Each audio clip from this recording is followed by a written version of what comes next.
श्रीमन्नारायणीयम् दशकम् 43। त्वामेकदा गुरुमरुत्पुरनाथ वोढुम् गाढाधिरूढ गरिमाणमपारयन्ति माता निधाय शयने किमिदम् वतेति ध्यायन्त्यचेष्टत गृहेषु निविष्टशङ्का तावद्विदूरमुपकर्णित घोरघोष व्यागृम्भिपांसु पटली परिपूरिताशः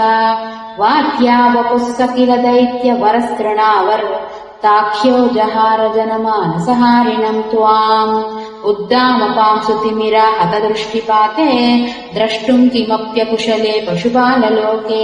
हा बालकस्य किमिति त्वदुपान्तमाप्ता माता भवन्तमविलोक्य भृशम् रुरोद तावत् सदानववरोऽपि च दीनमूर्तिः भावत्कभारपरिधारणलोनवेगः सङ्कोचमापतदनुक्षतपांसु घोषे व्यतायत भवज्जननी निनादः रोदोपकर्णनवशादुपगम्य गेहम् क्रन्दत्सुनन्दमुखगोपकुलेषु दीनः त्वाम् दानवस्त्वखिलमुक्तिकरम् मुमुक्षुः त्वय्यप्रमुञ्चति पपात वियत्प्रदेशात् रोदाकुलास्तदनुगोपगणापहिष्ठ पाषाणकृष्ठ भुवि देहमतिस्थविष्ठम् प्रैक्षन्त हन्त निपतन्त ममुष्य वक्षसि अक्षीणमेव च भवन्तमलम् हसन्तम्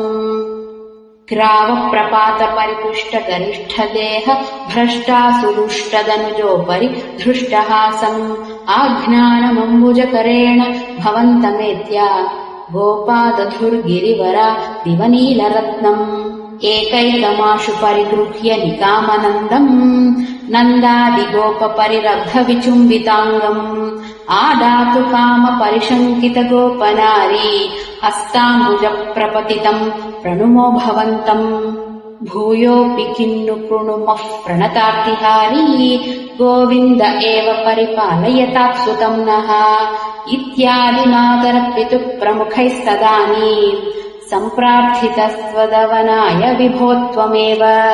वातात्मकम् दनुजमेव मयि प्रधून्वन् वातोद्भवान् मम गदान् किमुनोऽधुनोषि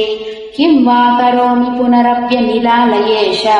निःशेषरोगशमनम् मुहुरर्थये त्वाम् श्रीहरये नमः।